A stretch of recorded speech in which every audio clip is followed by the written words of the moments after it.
Vladimir Poutine pourrait frapper très fort en nous coupant d'Internet. Après les sanctions européennes en réponse à l'invasion russe, le Kremlin songe à sa contre-attaque. Et ça pourrait prendre des tournures de cyberguerre en sectionnant des câbles Internet sous-marins. On va essayer de comprendre comment Vladimir Poutine pourrait complètement nous déconnecter, mais il ne nous reste déjà plus que 2 minutes. On a tendance à croire que nos téléphones portables, par exemple, sont liés les uns aux autres via l'espace et les satellites. Mais en vrai, 99% du trafic total sur Internet circule sous les mers, grâce à 450 câbles sous-marins qui s'étalent sur plus d'1 million de kilomètres.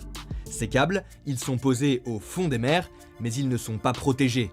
Et donc, presque n'importe qui peut s'y attaquer. Le directeur des réseaux internationaux d'Orange expliquait qu'en cas de coupure, il y aurait tout simplement plus d'internet européen. Et ça, les Russes y songent. Certains signes ne trompent pas. D'abord parce que depuis son arrivée au pouvoir, Vladimir Poutine a largement renforcé ses forces navales. Aujourd'hui, elles sont en capacité technique de sectionner des câbles sous-marins. Et puis ces derniers mois, un bateau russe a été repéré plusieurs fois en haute mer, en train de suivre la trajectoire de câbles très importants. Et on sait qu'à bord de ce navire, il y a un certain nombre de sous-marins qui pourraient éventuellement sectionner, qui peuvent aller jusqu'à 6000 mètres de profondeur. Ce bateau russe est évidemment surveillé de très près, mais c'est beaucoup plus difficile de surveiller l'éventuel déploiement de ces sous-marins sectionneurs.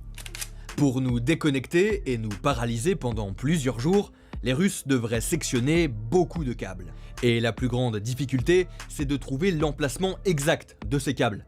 Donc le blackout, c'est pas pour tout de suite.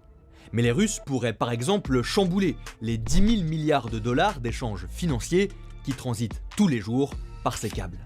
Une attaque à grande échelle des câbles Internet sous-marins pourrait faire de gros dégâts, et nos gouvernements européens le savent très bien. Ces dernières années, des initiatives ont été lancées pour mieux les protéger. Mais ça coûte très cher et cet immense chantier nous rend aujourd'hui particulièrement vulnérables. Dans cette cyberguerre, la Russie présente l'avantage d'avoir beaucoup plus centralisé son Internet, là où nous sommes beaucoup plus dépendants des États-Unis, par exemple.